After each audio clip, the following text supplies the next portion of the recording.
The unforeseen resistance. The grand strategist of the Veldarian Alliance, Vesh, studied the holographic projection of the Sol system with disdain. His 6 eyes blinked asynchronously as he gestured with one of his 4 upper limbs to expand the view of the third planet. Earth, he pronounced, the word sounding like gravel in his throat. The species calls themselves humans. Primitive, fractious, technologically stunted. The assembled War Council of the Alliance, representatives from the 7 most powerful species in the Orion Arm, nodded in agreement. The massive chamber aboard the command vessel Indomitable will hummed with the subtle vibrations of its antimatter engines. Our surveillance indicates they possess only 83 orbital defense platforms and fewer than 200 interplanetary vessels, continued Vesh, manipulating the hologram to highlight Earth's modest defensive infrastructure. Most of their military technology is concentrated on planetary conflicts, weapons designed to kill other humans. Supreme Admiral Kilara Zahn, her crystalline exoskeleton glittering under the chamber's lights, leaned forward. And yet they have managed to maintain independence since their discovery 3 decades ago. Should we not exercise caution? Vesh made a dismissive gesture, his dermal plates shifting color to indicate contempt. They have survived through diplomatic maneuvering and their system's relative isolation. Nothing more. With the recent discovery of the quantum fold anomaly near their heliopause, their location has become strategically valuable. The time for tolerance has ended. The Council murmured agreement. Earth had been discovered during routine exploration and largely ignored, a curiosity rather than a threat or asset. But recent astronomical phenomena had changed the strategic value of the system overnight. Their military vessels are primitive, Vesh continued. Their fastest ships require weeks to travel between planets in their own system. Their weapons are basic mass accelerators and chemical explosives. They have no understanding of gravitic manipulation or quantum field theory. The conquest will be brief, declared War Matron Hikara of the Saurian Dominion. We should move quickly before other interests in the galaxy take notice of the anomaly. Vesh nodded. The invasion fleet departs in 6 rotations. 4 battle groups will be sufficient to secure the system and establish dominance. Their resistance will be nominal. Captain Maya Chen stood on the observation deck of Europa Station, Jupiter's massive form dominating the view. The orbital platform was Earth's furthest military installation, nominally a research station studying Jupiter's atmosphere. Few outside her command knew its true purpose. Lieutenant Davis approached, offering a data tablet. Latest intelligence report, Captain. The Veldarian fleet has entered the heliopause. 86 vessels, including 3 dreadnoughts. Chen nodded, her expression neutral. Right on schedule. Have they detected our surveillance probes? No, Captain. They appear to be proceeding exactly as anticipated. Chen allowed herself a small smile. Excellent. Initiate the Chimera protocol and prepare the station for evacuation. Davis hesitated. Evacuation, Captain. Shouldn't we prepare defensive measures? This station isn't meant to be defended, Lieutenant. It's meant to be a tripwire. She placed her palm on a hidden scanner beneath her command console. A subtle blue glow illuminated her hand as her neural patterns were verified. Chimera protocol initiated, announced a calm synthetic voice that only she could hear through her neural implant. Sleeper assets activated. Send the coded transmission to Earth Defense Command. Then begin evacuation procedures, she ordered. Make it look hasty, like we're panicking. As the crew rushed to comply, Chen placed a small device on the station's main control panel. The innocuous cylinder would be the first of many surprises for the Veldarian Alliance.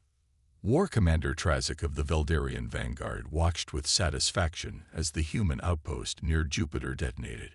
His first wave had destroyed it with minimal effort, exactly as predicted. As you see, Grand Strategist, he transmitted to Vesh, the humans offer no meaningful resistance. Their outpost commander chose self-destruction rather than face our might. The holographic projection of Vesh nodded in approval. Proceed with the invasion. Remember, Commander, we want Earth's infrastructure intact. Their world will serve as our new forward base in this sector. Of course, Grand Strategist, we will commence bombardment of their orbital defenses immediately, followed by targeted strikes against military installations. My analysis suggests Earth will surrender within 2 planetary rotations. Trazic's vessel, the inevitable victory, led the fleet toward Earth, their engines leaving trails of exotic particles in the void. The debris of Europa Station continued to drift in Jupiter's orbit, obscuring the cloud of microscopic machines now spreading throughout his fleet. The nanites attached themselves to hull plating, sensor arrays, and communication systems, silently infiltrating the Veldarian Armada. In the United Earth Defense Force headquarters beneath the Rocky Mountains, General Darius Okonkwo stood before the Joint Chiefs as alerts flashed across the command center. Chimera Protocol confirmed, he announced. 86 Veldarian vessels have crossed the heliopause and destroyed Europa Station. Captain Chen successfully activated the NEXUS system before evacuation. Field Marshal Helena Takahashi, the highest-ranking military officer in Earth's Unified Defense Force, nodded grimly. Then we have confirmation of hostile intent. Initiate the Aurora Defense Grid. One of the admirals frowned. The Aurora Grid isn't scheduled to be operational for another 8 months. The Field Marshal smiled. That's what our public reports say, Admiral. Just as we've allowed the galaxy to believe we have only a token defense force and minimal technological capabilities. General Okonkwo activated the main strategic display. The Veldarian fleet will reach Earth orbital space in approximately 16 hours. Their course suggests they plan to establish a high-orbit bombardment position. Perfect, said Field Marshal Takahashi. They're following standard invasion protocol for what they believe is a minimally defended world. She turned to the assembled officers. Activate all Phantom Fleet vessels. Implement Operation Trojan Horse. War Commander Trazic felt growing unease as his fleet approached Earth. The planet looked peaceful against the darkness of space. Too peaceful. Tactical report on Earth's defensive measures, he commanded. Still minimal, Commander, responded his tactical officer. We detect their known military vessels moving to intercept, along with approximately 300 civilian ships evacuating to Mars.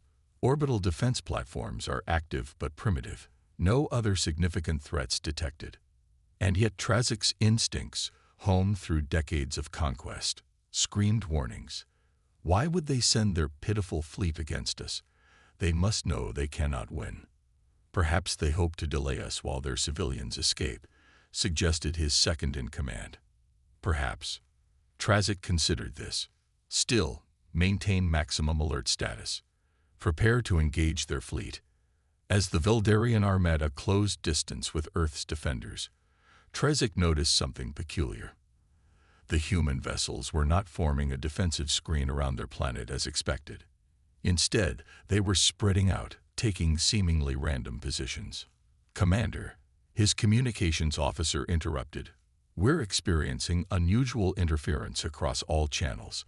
Engineering reports similar anomalies in our sensor arrays. Before he could respond, the tactical officer shouted, "Energy spike." Multiple energy spikes across the system. In that moment, the void around them transformed. Where there had been empty space, hundreds of vessels suddenly appeared, dropping their advanced stealth fields simultaneously. Not just warships, but massive battle platforms that dwarfed even the Veldarian dreadnoughts. Impossible. Trazic roared. Where did they come from? How did we not detect them? On the bridge of the UED flagship Humanity's Shield, Admiral Layla Chakrabarty smiled as she gave the order. All ships, weapons free. Show them what humanity is truly capable of. The Veldarian fleet found itself surrounded and outgunned. From the dark side of Earth's moon emerged a massive installation, a weapon platform kilometers across that had remained completely hidden until this moment. War Commander Trazic watched in horror as the first wave of advanced human weapons tore through his vanguard. Their technology was unlike anything described in their intelligence reports. phased plasma weapons that bypassed shields, gravitational distortion missiles that crushed warships from within, and beam weapons that seemed to ignore the laws of physics as the Veldarians understood them. This was a trap, he realized too late. They knew we were coming. They've been waiting for us. His tactical officer, voice trembling, reported, "Commander, we're detecting unusual activity within our own systems. Something is overriding our control protocols." Across the Veldarian fleet, ships suddenly lost power or found their weapon systems targeting their own allies. The Nanonicanes from Europa Station had done their work, infiltrating and compromising the enemy's technology. "All ships, retreat," Trazik commanded. "Full emergency withdrawal." But the humans weren't finished. As the Veldarian ships attempted to flee, spatial distortion generators activated throughout the system, creating gravity wells that dragged the fleeing vessels back toward the human fleet. On the inevitable victory, Trazik received a transmission. The face of a human woman appeared on his screen, Captain Maya Chen, whom he had believed dead with the destruction of Europa Station. "War Commander Trazik," she said calmly, "you seem surprised. Did you really believe we would leave our system so poorly defended? That we would allow our technological capabilities to be accurately reported to potential aggressors?" "What are you?" he demanded. "We are humanity," she replied simply. "We evolved on a death world, fighting for survival every step of our development. We've endured thousands of years of warfare among ourselves before reaching the stars. Did you think we would be unprepared for threats from beyond?" Trazik watched helplessly as his once mighty fleet was systematically disabled or destroyed. The inevitable victory itself was now surrounded by 5 human warships, each glowing with energy signatures that his sensors couldn't even properly analyze. "The Veldarian Alliance will not stand for this," he declared defiantly. "When word reaches our home systems." "It already has," Chen interrupted. "While we've been engaged here, similar scenes have been playing out across Veldarian space. Your forward bases are under our control. Your home systems are surrounded. Your leadership has already entered surrender negotiations."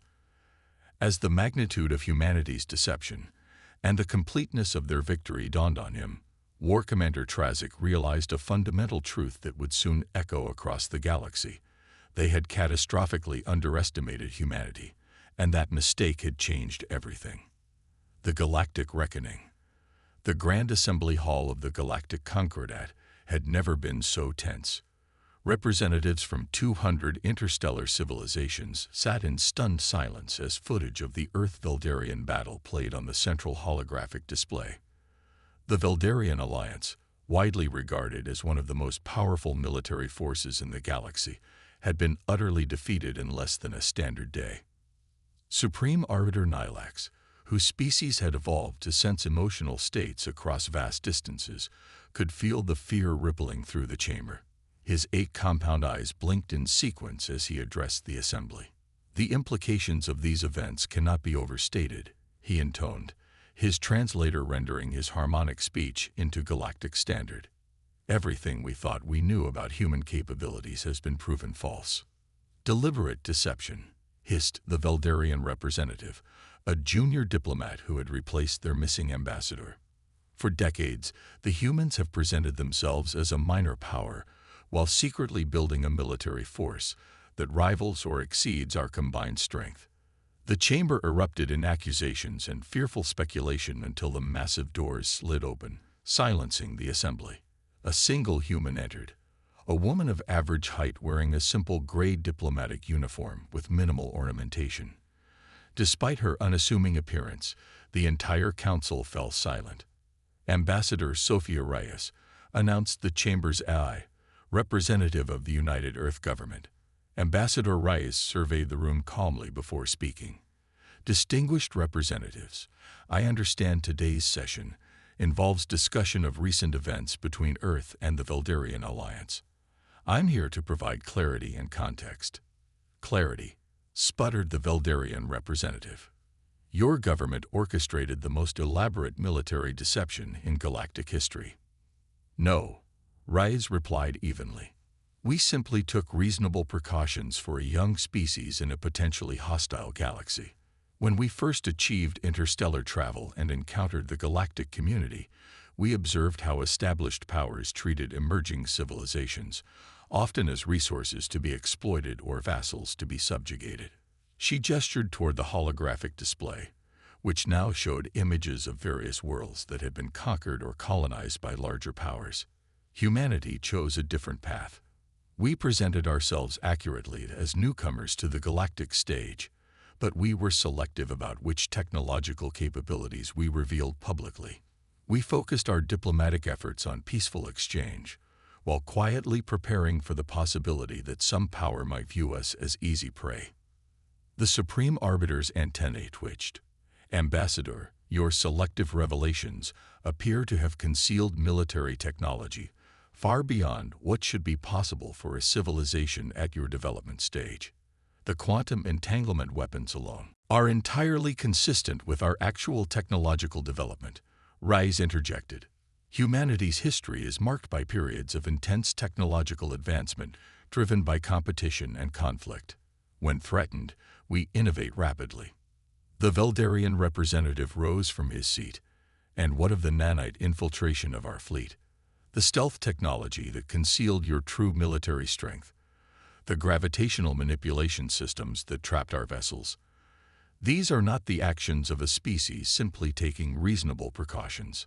Ambassador Reyes's expression remained neutral. The Veldarian Alliance sent an invasion fleet into our sovereign territory with the explicit intent to conquer our homeworld. Our response was measured and proportional. Measured. The Veldarian's voice rose to a shriek. You disabled our entire military infrastructure across 3 sectors simultaneously. And yet, Rise noted quietly, we inflicted minimal casualties. 93% of your military personnel are alive and well, currently being processed for repatriation. We targeted your capability, not your people. The assembly fell silent again, many representatives exchanging troubled glances. The human approach to warfare, devastating yet restrained, was unsettling in its precision. What are your intentions now? Asked the Supreme Arbiter. Having demonstrated your military superiority, does Earth intend to establish its own empire? Ambassador Rice shook her head. No, humanity has no territorial ambitions beyond our current system and our few colony worlds. We seek peaceful coexistence and fair trade. However, her voice grew firmer. We will no longer conceal our true capabilities, nor will we tolerate aggression against us or our allies. As the diplomatic session continued, a very different meeting was taking place half a galaxy away. Grand Strategist Vesh had survived the catastrophic failure of the Earth invasion, but his status and influence had not. Confined to a secure facility on the Veldarian homeworld, he found himself facing an unusual visitor, Captain Chen. He acknowledged as the human woman entered his cell. I would say it's a pleasure, but we both know that would be false. Maya Chen studied the alien carefully, even diminished by defeat. Vesh remained impressive, a masterful strategist who had orchestrated dozens of successful conquests before encountering humanity. You miscalculated, Strategist Vesh, she said simply. Obviously. His dermal plates shifted to a pattern indicating rueful acknowledgement. What I cannot determine is where the miscalculation began. Our intelligence on Earth's capabilities was comprehensive. We had observational data spanning decades. Precisely the data we wanted you to have, Chen replied. Every public demonstration of our technology was carefully calibrated. Every military exercise visible to outside observers was choreographed. Every diplomatic exchange included subtle misinformation. Vesh's plates rippled with grudging admiration, a deception extending across your entire species. Impossible. Humans are too individualistic, too prone to factionalism. When necessary, we unite, Chen said. The unification wars taught us that lesson centuries ago. Before we encountered your kind, we spent millennia fighting each other. We became very, very good at warfare and at deception.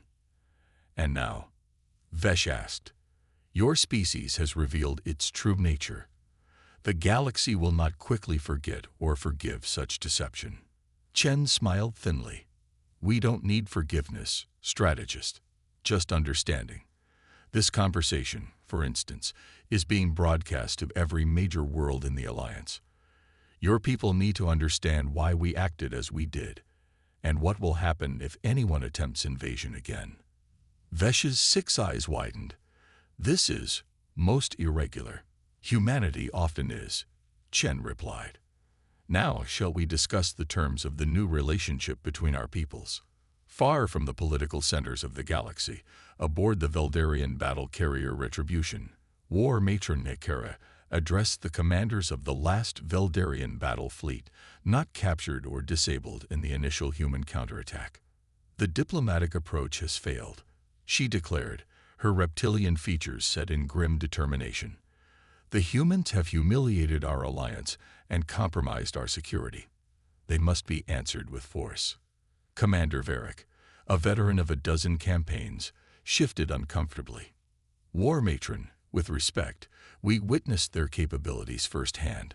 This fleet, while significant, cannot hope to. We will not attack directly, Hikare interrupted.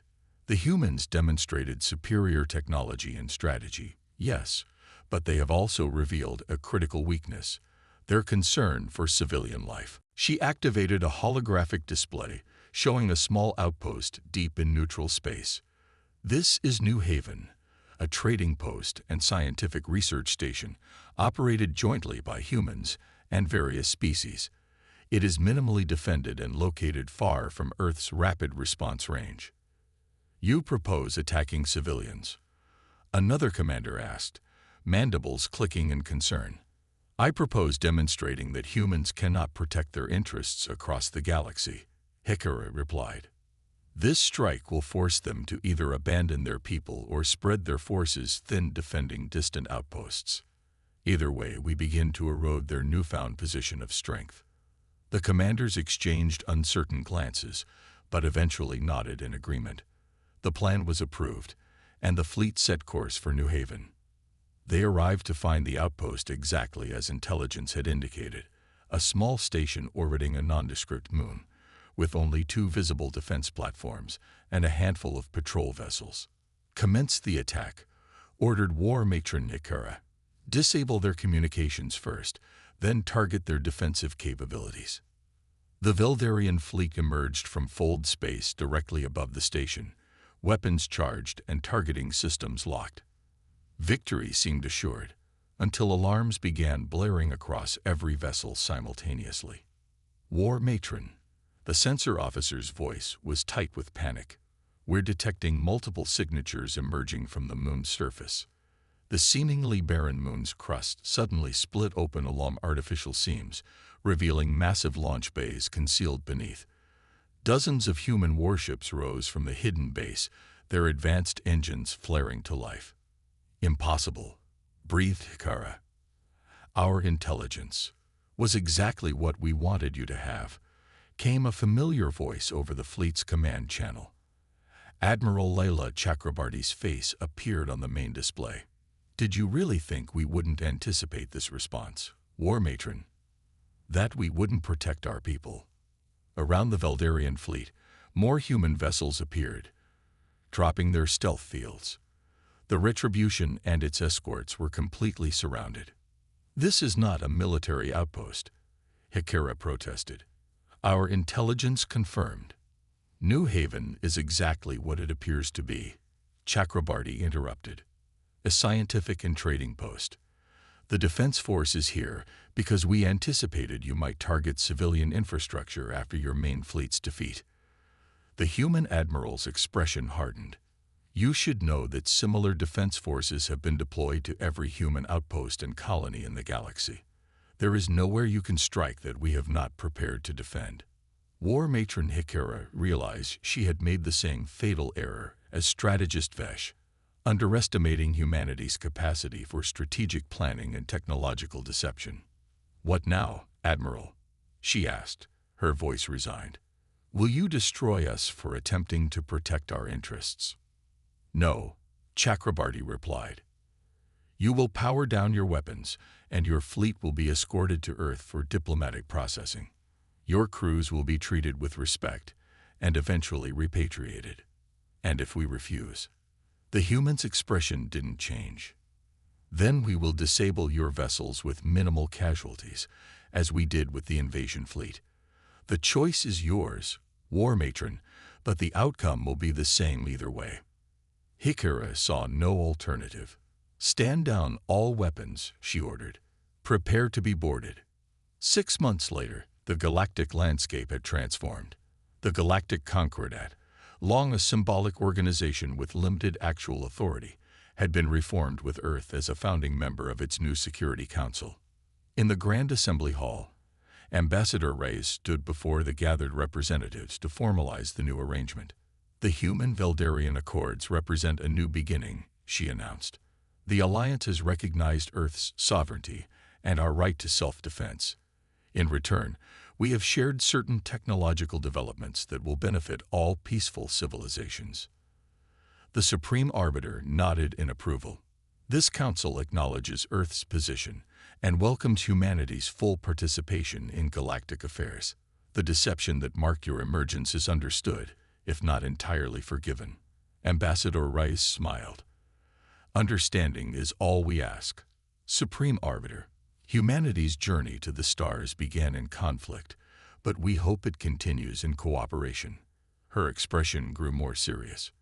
However, let it be known throughout the galaxy that humanity will defend itself and its allies with all necessary force. We prefer peace, but we excel at war. As the assembly broke into discussion, 2 figures watched from a private observation booth. You've changed everything, Captain Maya Chen said to her companion. Field Marshal Helena Takahashi nodded. Not just us. The entire concept of galactic politics has shifted. Species that had been subjugated for centuries are beginning to resist their overlords, inspired by our example. Will it lead to more conflict? Chen wondered. Inevitably, the Field Marshal acknowledged, but also to more freedom. The galaxy operated on the principle that technological advancement followed a predictable pattern, that emerging species could be easily categorized and controlled. We shattered that paradigm. Chen gazed out at the assembled representatives of 200 worlds. What happens next? Takahashi smiled. That's the question that has always driven humanity forward, isn't it? What happens next? Where do we go from here? She gestured toward the vastness of space visible through the station's massive viewports. The galaxy thought it knew us. Now it must learn who we truly are. In the endless expanse beyond the viewport, stars gleamed like possibilities waiting to be explored. Humanity had revealed itself as a power unlike any the galaxy had encountered before. Technologically advanced yet ethically complex, capable of overwhelming force yet restrained in its application. One conflict had changed everything, and the age of human isolation had ended. The galaxy would never be the same again.